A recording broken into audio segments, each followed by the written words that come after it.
All right, Senator, I was out at the Harrison County Safety Gas and Oil meeting that the sheriff holds, and one of the things that was brought up at the meeting was your reintroducing your Senate Bill 33, and the sheriff and everybody was at the stage very excited. A lot of gas and oil guys there that you included that as a part of the bill.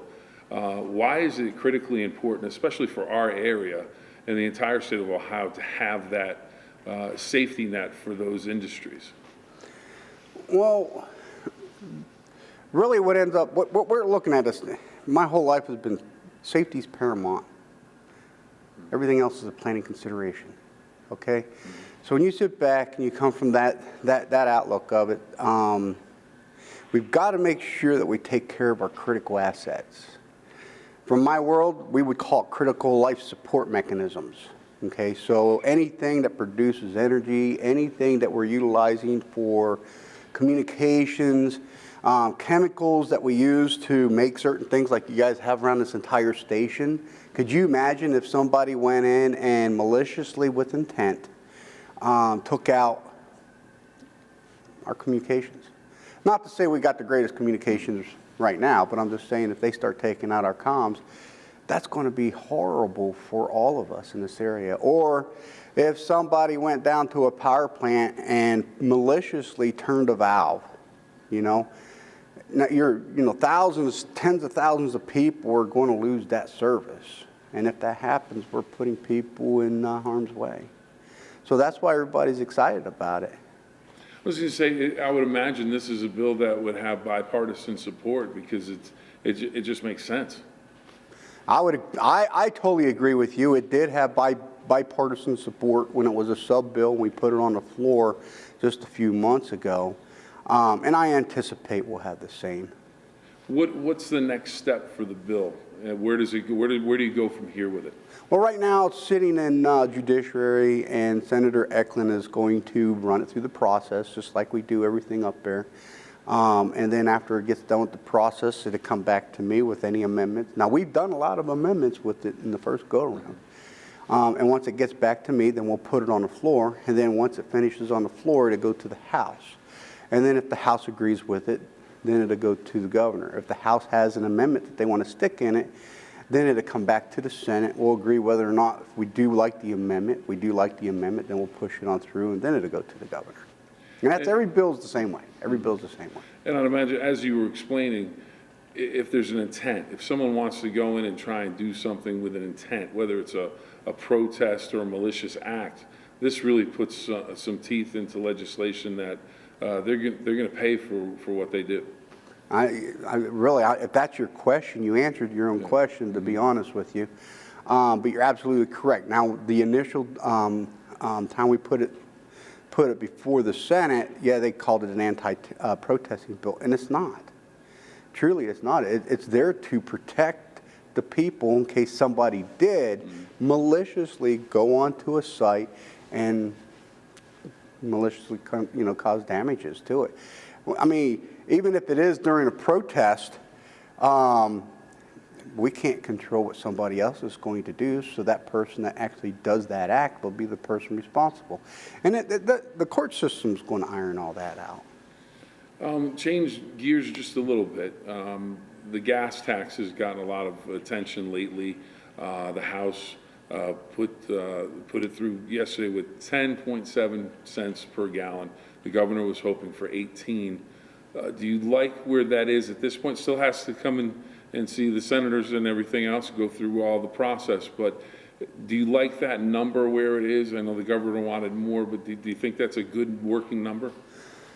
Here, a sum is a sum. Okay, when you do mathematics, you've got to find the sum. Okay, I don't care how we get to the sum. What I am more concerned about is making sure that our public roads, our county roads, our township roads, and our highways are safe and secure. We've got school buses that's driving on dilapidated roads, and I know a lot of these school bus drivers. I told you before we started this interview, I've got over 80,000 miles on my car and been through one transmission. All right, that's just in 2 years. Imagine a school bus driver that they have to weld steel plates to the bottom of the school bus because it's getting damaged to the bottom. We've got to take care of our infrastructure system, mobility and communications. Without mobility and/or communications, companies are not going to move here. We've got to invest into our infrastructure to support that. What would your approach be to, the sum is the sum, but to make sure that the money goes to where it's supposed to go to, it's supposed to get to those roads, and to make, what do you do next to make sure that happens? And you've got a passion about you with this topic about the roads and keeping people safe and the infrastructure in the state of Ohio. What do you need to do next to make sure that that happens? Well, really, everything's on the table right now. Yeah, the House put 10.7. All right, they put another 20 cents on diesel. Okay, and they're looking at the electric vehicles. Come on, folks, we don't have very many electric vehicles, not in this area. Okay, now the CNG vehicles, yeah, we'll see more of those. But that's arbitrary right there when you're starting to iron it out.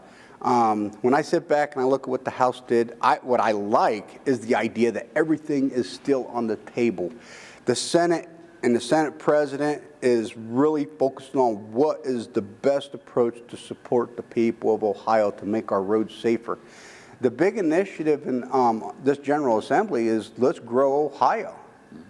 Well, you're not going to grow Ohio with dilapidated, broken roads. You're not going to grow Ohio without having good communications. So I understand where the Senate is coming from. Everybody's got the good idea. We're not done debating it in caucus. We're not, we haven't even seen, the bill hasn't come from the House to us yet. I mean, I've seen the bill, but it hasn't come to us yet. And we're going to start next week through the Senate process. And the Senate chair is, I mean, the guy is really working to make sure that he takes care of the people of Ohio. That's not a political answer. These guys are, we've got a lot more attention in our district because of the people that we have sitting in those seats right now. One of the things you talk about growing Ohio, and this is up the road a little bit, but how disappointing is it to see Lordstown, that GM factory, where they're going to pull out of there and we're going to lose those jobs as a state? And is there really anything that can be done, or maybe to repurpose that facility if they do indeed shut it down? When you bring stuff like that to my attention, my heart goes out to all those coal miners, years ago that lost their jobs. All those steel workers years ago, and then they turn around and they called us the Rust Belt. That really irritated me. And when I see big businesses like Lordstown that makes this move to make sure that they can make, make their business prosperous, the businesses are doing what they got to do to be successful. We, as the Ohioans, have to do what we're going to have to do to make us successful. And I'm sure that the governor's already been down there, and he's already been trying to, and it's not just because he is who he is. It's just that, everybody's interested in trying to make sure that we grow Ohio. And if they turn around and turn Lordstown like we are here with some of our steel mills, they're being, some of those steel mills are being torn down and they're getting turned into something to support gas and oil. So if that's what's going to happen up in Lordstown, that's what we'll do. The one other question I had for you, Jack Sarah was saying he was pleased to see with the gas tax and what was in the bill, the severance tax money coming back to this area. This is maybe $5 million next year, $10 million over 2 years from the oil and gas industry. How important is that for our specific area to get that money to come back to be able to use that? I'm going to take your question and kind of move it around a little more. Okay. It's not that it's important, it's just that it's the right thing to do. Mm-hmm. It's the money that's coming out of the area. I was just talking to some people last night. Ohio started here, and then it went west. Right now, we have another breath of fresh air coming in with gas and oil, which the severance tax is a huge part of it. Why our area should be getting that money back. And both Jack and I are working diligently to ensure that that does happen. Jack and I just spoke yesterday. He called me out. He says, "Hey, Frank, this is what I did." And I'm saying, "All right, Jack, this is what I want to do." to complement what you did. So we're both trying to make sure, and so is Don Jones. The good thing that we have right now in the 30th district as the state senator, the representatives are working hard, even the new representative that we have with Don being there, and Jay Edwards down there. And the other thing is very important, we don't look at just Ohio. We got to remember, folks around here don't look at the Ohio River as that's the wall. No, that's not a wall. That's just the Ohio River, because we've got plenty of family that lives on the other side of that river. And then if you head west, we got plenty of family that lives west too. So all of these legislators are working together, and that's really the biggest thing that I see going on now that I didn't see 2 years ago when I got first elected. Now, how critical has that been to be able to be on the same page and perhaps, you know, share the same type of vision with your other constituents? Remember I said, very beginning of this conversation, mobility and communications. All right, my whole life has been around mobility and communications.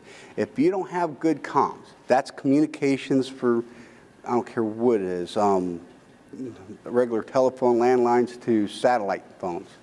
That gives us the ability to talk to each other. I don't have to see you. I didn't really have to come down here to do this. I could have called you, okay? That's just as relevant as when we speak to the legislators on both Ohio, going west, and heading east into West Virginia and/or Pennsylvania. So we've got to work together.